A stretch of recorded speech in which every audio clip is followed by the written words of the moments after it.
Hello students, स्वागत है आपका हमारे इस एबल इन मैथ्स चैनल में, जिसमें आज हम शुरू करने जा रहे हैं क्लास 10th गणित, जो प्रश्नावली 1.2 है। आज हम उसे डिटेल में सॉल्व करेंगे। ठीक है, तो इसको मैं आपको एकदम सिंपल तरीके से बताऊंगा और ये आपके लिए बिल्कुल सिंपल भी है। ठीक है, तो चलिए चलते हैं। इसके पहले बेसिक कॉन्सेप्ट को जानते हैं, उसके बाद हम प्रश्नावली पर आएंगे। ठीक है, जो पहला क्वेश्चन पढ़ लीजिए पहले। निम्नलिखित संख्याओं को अभाज्य गुणनखंडों के गुणनफल के रूप में व्यक्त कीजिए। तो यहाँ पर एक शब्द आ रहा है अभाज्य गुणनखंड। अभाज्य गुणनखंड से हमें इसको सॉल्व करना है, और अभाज्य गुणनखंड के लिए हमको एक जो बेसिक कॉन्सेप्ट है उसका वो आना चाहिए। जैसे कि आपने क्लास 5th 6th 7th में पढ़ा होगा, 2 से विभाज्यता का नियम, 3 से विभाज्यता का नियम, 4 से विभाज्यता का नियम, 5 से। तो ये सारे विभाज्यता के जो नियम होते हैं वो आपको आना चाहिए। अगर वो आपको आएंगे नहीं तो फिर गड़बड़ है। ठीक है, तो एक बार मैं आपको रिकॉल करा देता हूँ। जिसको आते हैं वो तो ठीक ही है, जिसको नहीं आते वो जान जाएगा एक बार। ठीक है, चलिए पहले हम जानते हैं 2 से विभाज्यता का नियम। ठीक है, 2 से विभाज्यता का नियम क्या है? ठीक है, 2 से विभाज्यता का नियम, 2 से विभाज्यता के नियम के लिए हमें सिर्फ इकाई का अंक देखना है। इकाई के स्थान पर यहाँ पे लिखना है, यदि इकाई के स्थान पर 2 से विभाज्यता के लिए कोई भी संख्या लिखी हो, उसमें हमें इकाई के स्थान पर क्या क्या होना चाहिए? 0 हो, 2 हो, 4, 6, 8। अगर इनमें से कोई नंबर इकाई के स्थान पर होगा तो वो नंबर 2 से विभाजित होगा या 2 से कटेगा। जैसे कि एग्जाम्पल ले लीजिए, मैंने लिखा 25, 30, 22, इतना लिखा। ठीक है, अब इसमें जो इकाई का नंबर है ये वाला, क्या ये 2 से विभाजित होगा? क्या इसमें ये 5 है, यहाँ पर इकाई का अंक है नहीं है, तो ये 2 से विभाजित नहीं होगा। 0 है, 0 है बिल्कुल होगा, 2 है बिल्कुल होगा, 4 है बिल्कुल होगा, ये भी होगा। ठीक है, तो हमें सिर्फ इकाई का नंबर देखना है। यदि इकाई का नंबर इनमें से कोई है या इकाई का अंक 2 से विभाजित होता है तो पूरी संख्या 2 से विभाजित होगी। ठीक है, अब चलते हैं 3 से विभाज्यता के नियम की तरफ। बिल्कुल सरल है। 3 से विभाज्यता, 3 से विभाज्यता का नियम क्या है? संख्याओं का योग। ठीक है, संख्याओं का योग यदि, लिख लेते हैं, संख्याओं का योग यदि 3 से विभाजित है, किससे विभाजित है? 3 से विभाजित है, तो वो पूरी संख्या 3 से विभाजित होगी। इतना आप लिख लेना। ठीक है, यदि संख्याओं का योग 3 से विभाजित है तो वो पूरी संख्या 3 से विभाजित होगी। जैसे कि आप ले सकते हैं 3, 3, 3, ये मैंने कोई संख्या ली। अब मुझे इसे 3 से विभाजित करना है, तो मैं क्या करूँगा? 3 + 3 + 3 कितना आ रहा है? 9। 9 को मैं 3 से विभाजित करूँगा, 9, ये कट रहा है, यानी कि ये वाली संख्या 3 से विभाजित होगी। अगर इनका योग करने पर, योग का मतलब है प्लस करने पर, 3 से विभाजित ना हो तो वो संख्या 3 से विभाजित नहीं होगी। ठीक है, अब करते हैं 4 से विभाज्यता का नियम। ठीक है, 4 से विभाज्यता का नियम। ठीक है, तो 4 से विभाज्यता का नियम क्या है? अंतिम 2 अंक। ठीक है, क्या? अंतिम 2 अंक यदि 4 से विभाजित हैं। अंतिम दो अंक यदि 4 से विभाजित हैं तो पूरी संख्या 4 से विभाजित हो।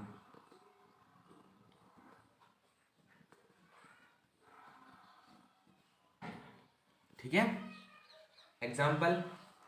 एग्जाम्पल आप ले लीजिए, कोई भी बड़ी संख्या ले लीजिए। मान लीजिए मैंने ले लिया बड़ी संख्या कोई,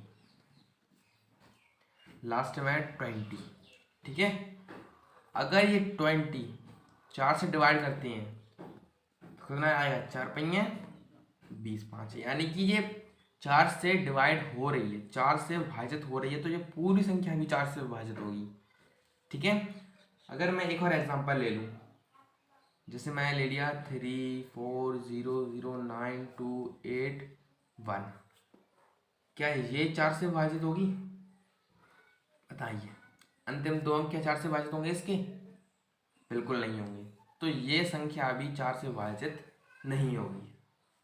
ठीक है। ये था 4 से विभाजिता का नियम। अब है 5 से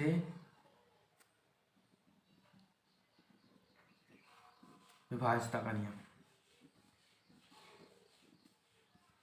ठीक है। 5 से विभाजिता का नियम क्या है? ये सिंपल है। यदि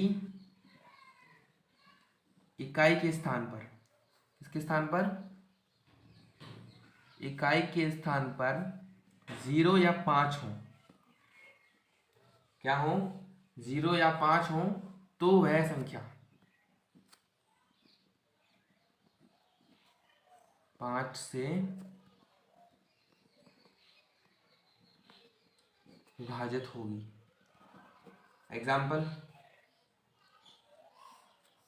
एग्जाम्पल में आप ले लीजिए 20 25 40 60 65। तो जो इकाई का नंबर है वो 0 है 5 है, 0 है 0 है 5 है, यानी कि 0 और 5 हो तो ही वो संख्या 5 से विभाजित होगी, वरना नहीं होगी। ठीक है। तो ये 5 ही मैंने विभाजिता के नियम बताए हैं जो कि बहुत ज़रूरी होते हैं और यही मेन होते हैं। ठीक है। तो ये आपको आना चाहिए। ठीक है। जिसको नहीं आते थे उसको मैंने रिकॉल करा दिया है। अब हम चलते हैं क्वेश्चंस की तरफ। ठीक है। चलिए देखिए, पहला क्वेश्चन क्या कह रहा है? निम्नलिखित संख्याओं को अभाज्य गुणनखंडों के गुणनफल के रूप में व्यक्त कीजिए। हमें अभाज्य गुणनखंडों के गुणनफल के रूप में इसको व्यक्त करना है। चलिए कैसे करते हैं। पहला क्वेश्चन है 140, अभाज्य गुणनखंड के रूप में हमें व्यक्त करना है।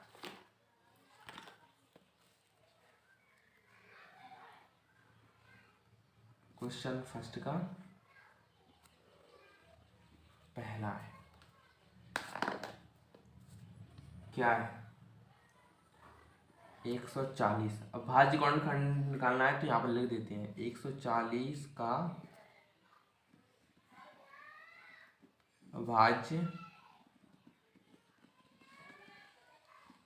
गुणनखंड। ठीक है। अब भाज्य गुणनखंड कैसे करते हैं?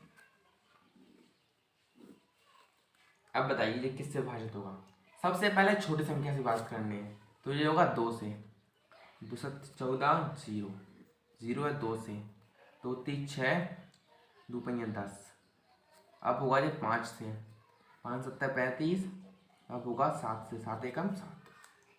ठीक है। तो अभाज्य गुणनखंड क्या होगा 140 का?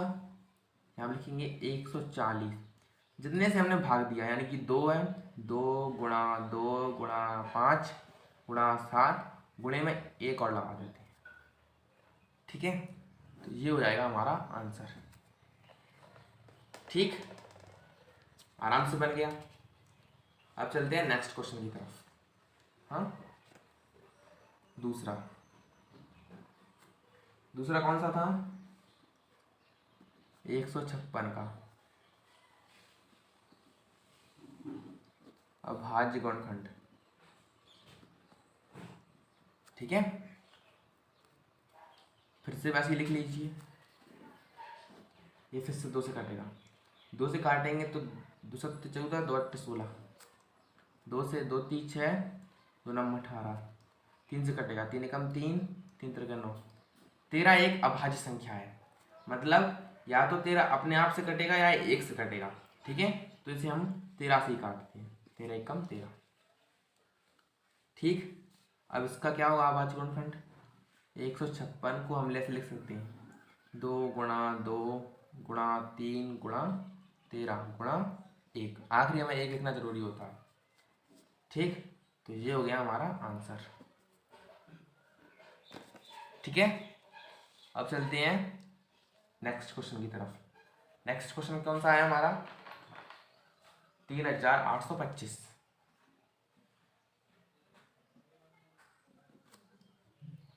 3825 का निकालना है हमें।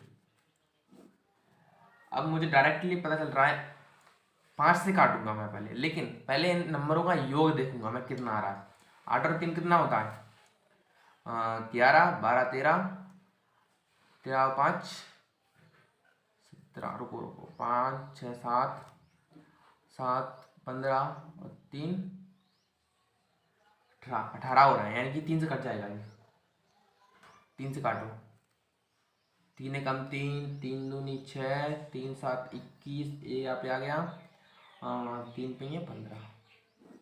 अब फिर काटो से 3 से, 3 से ही कटेगा वो तो, 3 चौक 12, 3 दूनी 6, 3 पे 15। अब जोड़ना है इनको, 4 और 2 6, 11 हो रहे हैं, यानी ये 5 से ही कटेगा। 15 40, 5 25, फिर 5 से कटेगा, 5 एकम 5, 5 7 35। अब 17 ये अभाज्य संख्या है, ठीक है। 17 अपने आप से कटेगा, 17 एकम 17,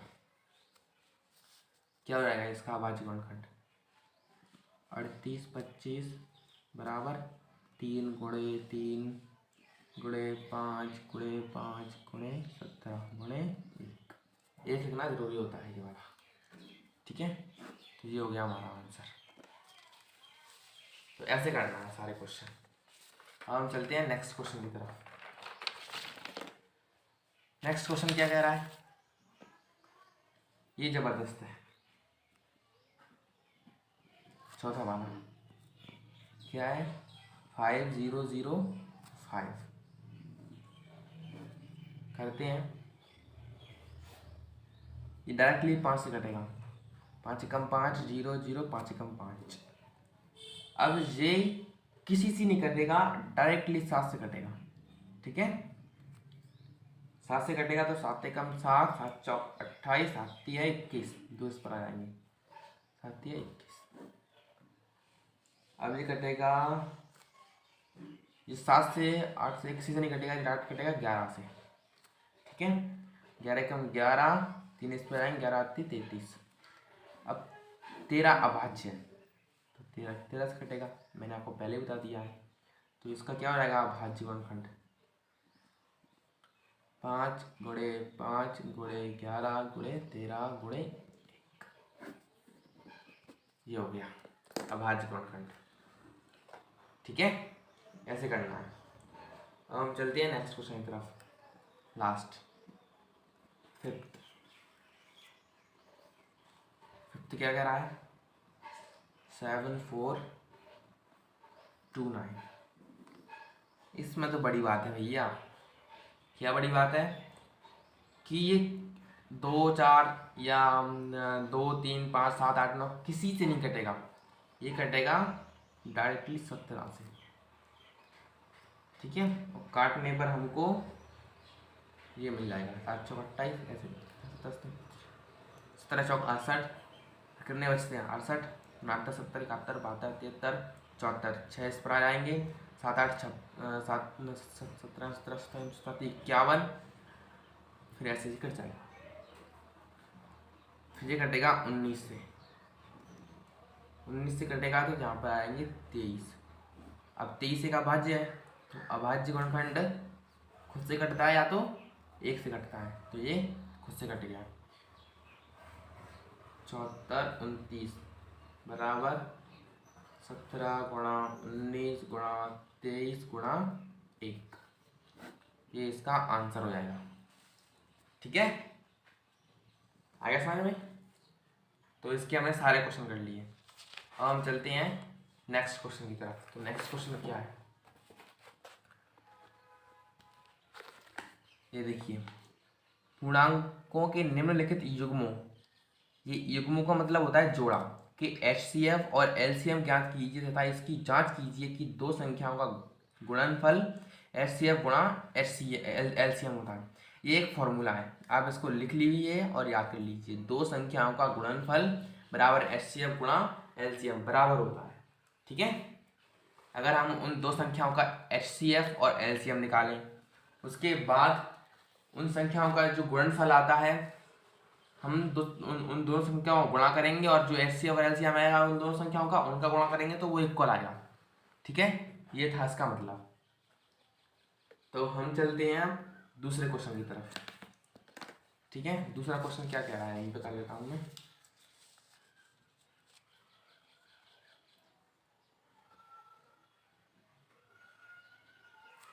ठीक है,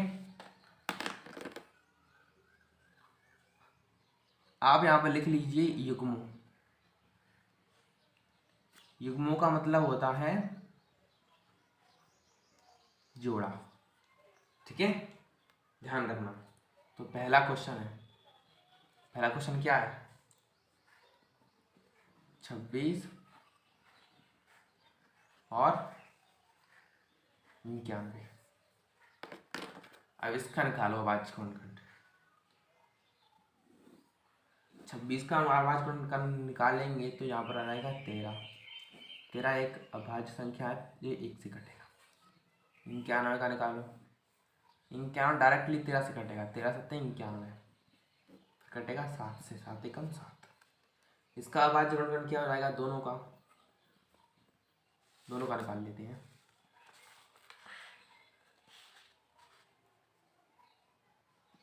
अभाज्य गुणनखंड क्या होगा, 26 का लिख लो पहले, 2 गुणा 13 गुणा 1 भी लिखना जरूरी है। उसके बाद 91 का निकालेंगे, 13 गुणा 7 और गुणा 1 भी है। अब आती है HCF और LCM की बात। HCF क्या होगा, HCF सिंपल सी चीज है, दोनों में कॉमन। ठीक है, दोनों में जो चीज कॉमन होगी वो क्या होगा, HCF होगा। ये चीज दोनों में, ठीक है, 1 और 1 ये भी दोनों में है, गुणा 13। तो जो HCF है हमारा वो कितना आ जाएगा, 13। ठीक है, अब आती है LCM की बात। LCM क्या होगा,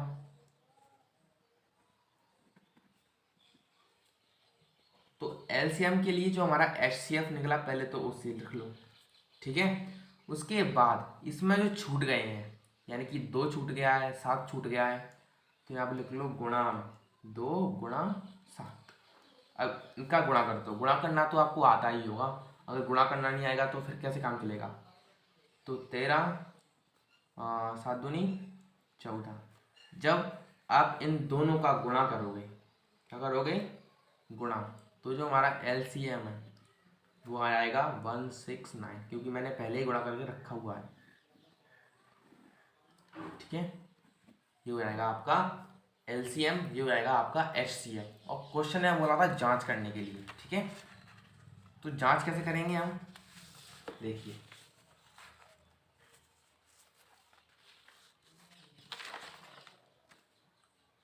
यहाँ पे लिख देते हैं जांच। जांच करने के लिए हमें पहली संख्या गुणा दूसरी संख्या, पहली संख्या कौन सी थी, 26 थी और दूसरी 91 थी, बराबर LCM गुणा HCF। ठीक, कर दो, 26 गुणा 91, HCF कितना आया हमारा, LCM 169 और जो हमारा HCF आया वो कितना था 13। जब आप इन दोनों का गुणा करोगे, ठीक है, क्या करोगे गुणा, तो कितना आएगा 2366, 2366। दोनों तरफ इक्वल आना चाहिए। अगर आपका दोनों तरफ इक्वल नहीं आया तो समझ लेना कि आपने इसमें कहीं पर गड़बड़ की है, ठीक है। दोनों तरफ इक्वल आना चाहिए। अब हम चलते हैं नेक्स्ट क्वेश्चन की तरफ। नेक्स्ट क्वेश्चन क्या बोल रहा है, ठीक है। नेक्स्ट क्वेश्चन है दूसरा, 510 और 92, यही है। करो आवाज मंडखंड।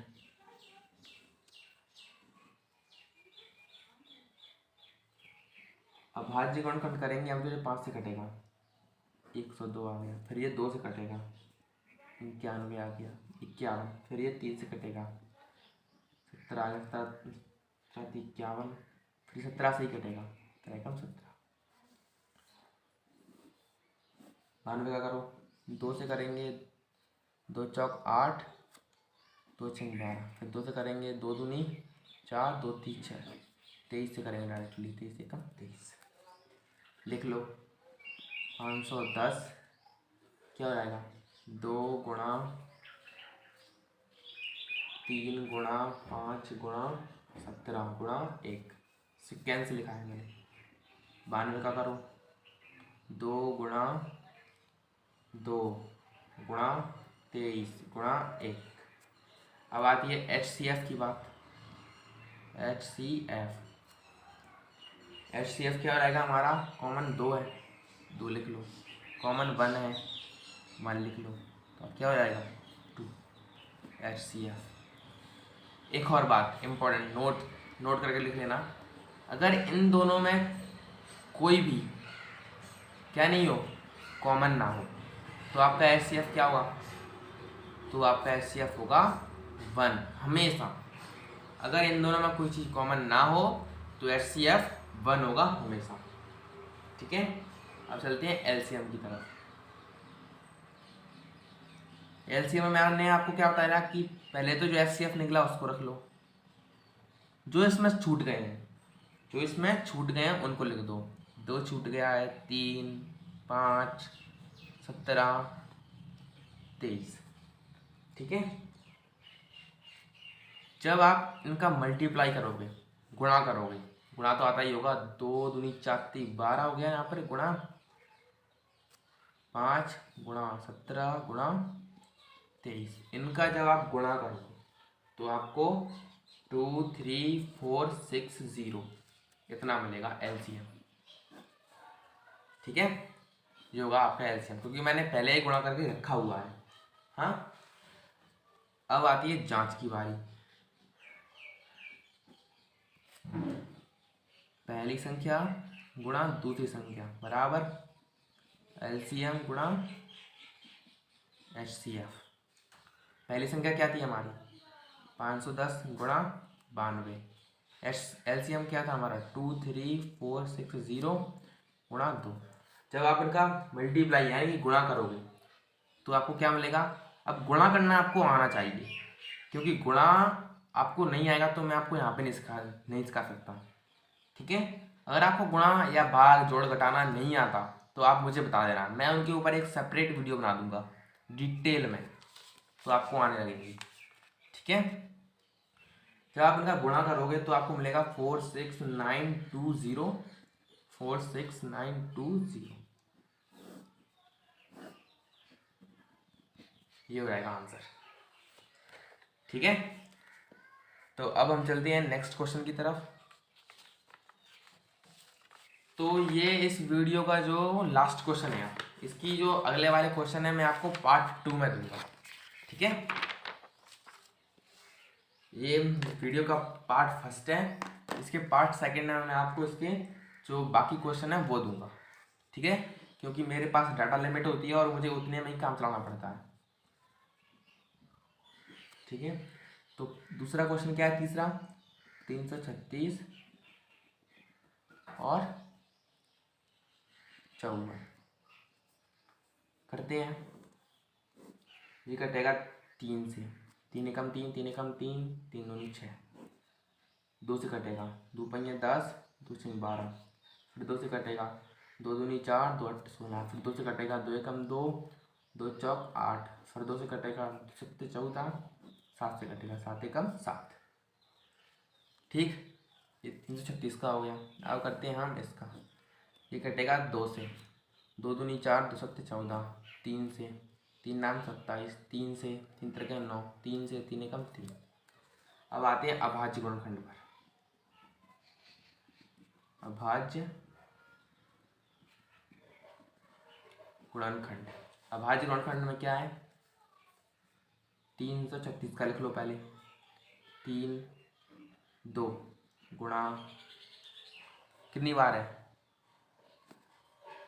आप इसका एक सिंपल सी चीज याद रखो बस। अब तो मैं आपको दूसरा इसका तरीका बताता हूँ, इसको छोड़ो, क्योंकि दूसरा तरीका मैंने आपको इसमें नहीं बताया तो आप सीख नहीं पाओगे। पहले आप देखो 2 कितनी बार है, 1 2 3 4 बार, तो 2 की घात 4 लिख दो। ठीक है, गुणा 3 कितनी बार है, 3 एक बार है, तो 3 की घात 1 लिख दो। गुणा 7 कितनी बार है, 1 बार है, 7 की घात 1 लिख दो। ठीक, ऐसे ही करना है हमें 54 का।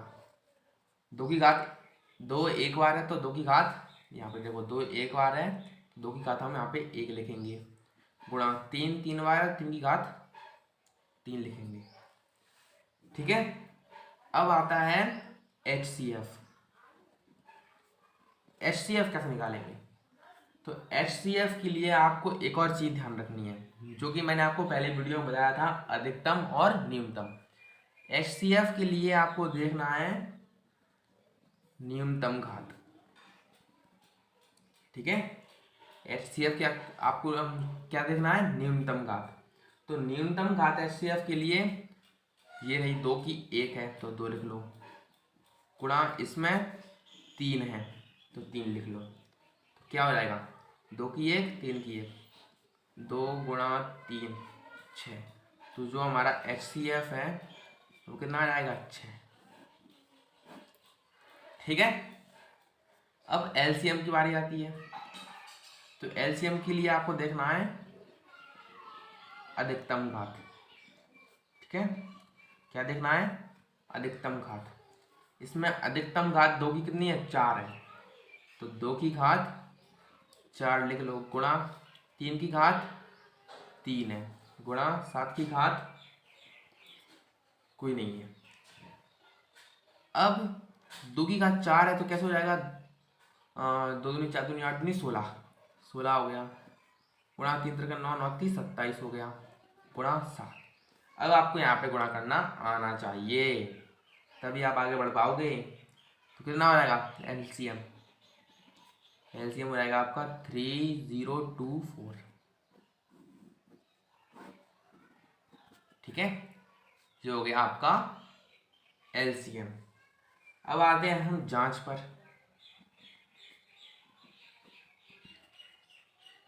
First into second is equal to HCF गुणा LCM। फर्स्ट क्या थी, 336 गुणा 54, HCF गुणा निकला 6 गुणा 3024। जब हम इनका गुणा करेंगे, ठीक है, मैं आपको बार बार बोल रहा हूँ गुणा करना आपको आना चाहिए, मैं आपको यहाँ पे गुणा करना नहीं सिखा सकता। तो इसका गुणा आएगा 144 और इसका आएगा 18144, दोनों का सेम आना चाहिए। अगर सेम नहीं आया तो आपने गड़बड़ कर दी। ठीक है, तो ये था आज का लास्ट क्वेश्चन जो कि मैंने आपको करा दिए हैं, और इसकी जो अगले वाले क्वेश्चन है इसके वो मैं आपको अगली वीडियो में दूंगा। आज हमने कहाँ तक कर लिए, यहाँ तक कर लिए, तो इसका 3 4 5 6 7 ये अगली वीडियो में आपको मिल जाएगी। ठीक है, अगर वीडियो पसंद आई हो तो प्लीज़ वीडियो को लाइक करना, और अगर चैनल पर नए हो तो चैनल को सब्सक्राइब कर लीजिए, क्योंकि मैं आपको पूरा गणित ऐसे सिंपल वे में कराऊंगा। ठीक है, so thanks for watching and please channel को सब्सक्राइब कर लो एंड वीडियो को लाइक कर दो। Thank you.